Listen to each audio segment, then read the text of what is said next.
દુનિયાના સૌથી શક્તિશાળી નેતાઓ એક જ મંચ પર બેઠા હતા. વૈશ્વિક અર્થતંત્ર, યુદ્ધ અને સુરક્ષા જેવા મુદ્દાઓ પર ચર્ચા ચાલી રહી હતી. આ ચર્ચાની વચ્ચે ભારતના વડાપ્રધાન નરેન્દ્ર મોદીએ એક એવો મુદ્દો ઉઠાવ્યો જે માત્ર ભારત માટે જ નહીં પરંતુ સમગ્ર વિશ્વ માટે ચિંતાનો વિષય છે. નમસ્કાર, આપની સાથે હું છું પાયલ.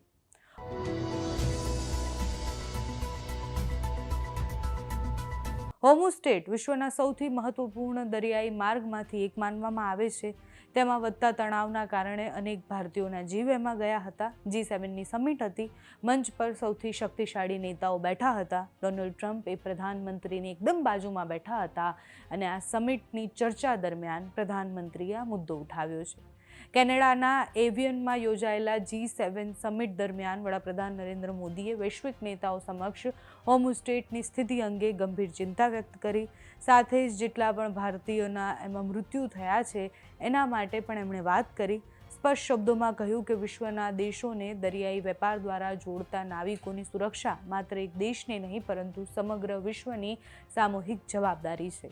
હોર્મુઝ સ્ટ્રેટનું મહત્વ એટલું છે કે વિશ્વના લગભગ 5મા ભાગનું તેલ અને ગેસ આ માર્ગ દ્વારા પસાર થાય છે. જો અહીં કોઈ અવરોધ ઊભો થાય તો તેની સીધી અસર એ વૈશ્વિક અર્થતંત્ર પર થાય, ઈંધણના ભાવ અને આંતરરાષ્ટ્રીય વેપાર પર પડે છે. પીએમ મોદીએ પશ્ચિમ એશિયામાં શાંતિ સ્થાપવાના પ્રયાસોને આવકાર્યા અને કહ્યું કે યુદ્ધ અને સંઘર્ષનો સૌથી મોટો ભોગ એ સામાન્ય નાગરિક બનતા હોય છે. આ વિશ્વમાં, આ વિસ્તારોમાં આવેલા ભારતના ઘણા બધા લોકો એવા હતા કે ત્યાં કામ કરી રહ્યા હતા જેમના મૃત્યુ થયા છે. આ સમગ્ર ચર્ચા દરમિયાન અમેરિકાના રાષ્ટ્રપતિ ડોનાલ્ડ ટ્રમ્પ એ એકદમ પ્રધાનમંત્રીની બાજુમાં જ બેઠા હતા અને આ બધું જ સાંભળી રહ્યા હતા. હવે આ જ્યારે સમિટ બોલાઈ છે એના પછી પ્રધાનમંત્રી નરેન્દ્ર મોદી અને ડોનાલ્ડ ટ્રમ્પ વચ્ચે પણ દ્વિપક્ષીય બેઠક થવાની છે જેના ઉપર વિશ્વની નજર છે. કારણ કે યુદ્ધની પરિસ્થિતિ પછી ડોનાલ્ડ ટ્રમ્પ અને ભારતના પ્રધાનમંત્રી બંને ભેગા થઈ અને વાત કરવાના છે. અહેવાલો મુજબ ભારત અને અમેરિકા વચ્ચે વેપાર, ટેરિફ, રોકાણ, ડિફેન્સ અને સહયોગ અલગ અલગ વિષયો પર આટલા મુદ્દાઓ એવા છે કે જેના ઉપર ચર્ચા થઈ શકે છે. G7 શું છે? G7 એટલે દુનિયાના 7 સૌથી વિકસિત અર્થતંત્ર ધરાવતા દેશોનું સંગઠન, જેમાં America, Britain, France, Germany, Italy, Japan, Canada વગેરેનો સમાવેશ થાય છે. 1975માં આ સંગઠનની શરૂઆત થઈ હતી. ત્યારે એ G6 હતું. ત્યારે 1976માં કેનેડા જોડાતા એ G7 બન્યું. એક સમયે રશિયા પણ આ જૂથનો ભાગ હતો. સંગઠન G8 તરીકે ઓળખાતું હતું, પરંતુ 2014માં યુક્રેનના ક્રિમિયા વિસ્તાર પર કબજો કર્યા બાદ રશિયાને બહાર કરવામાં આવ્યું.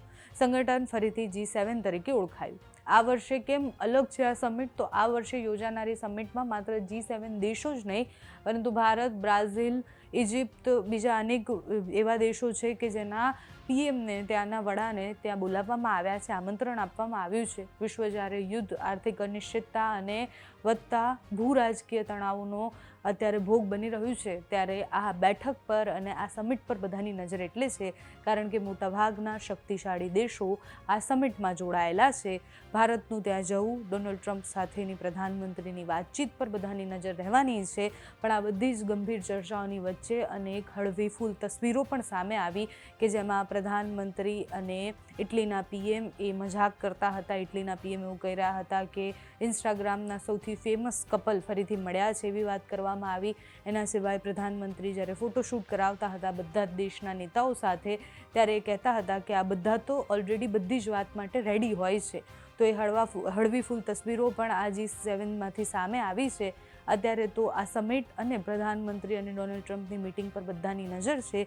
ત્યાંથી જે તસવીરો આવી છે જે ખૂબ એવી તસવીરો છે કે જે બતાવે છે કે જ્યારે એક સાથે વિશ્વના જેટલા પણ દેશો, શક્તિશાળી દેશો છે એના નેતાઓ ભેગા થાય ત્યારે શું થાય એ સંક્ષિપ્તમાં જોઈએ.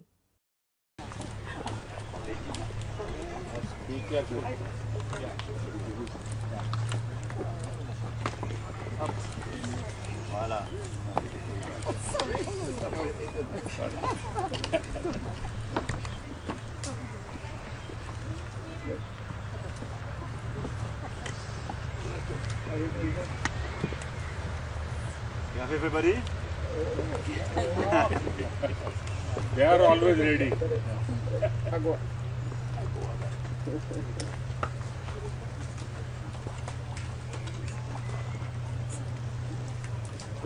Parfait.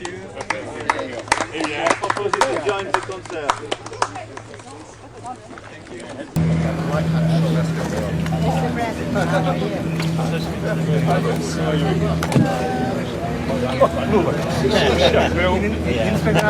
Ja, maar bij mij was het grappig.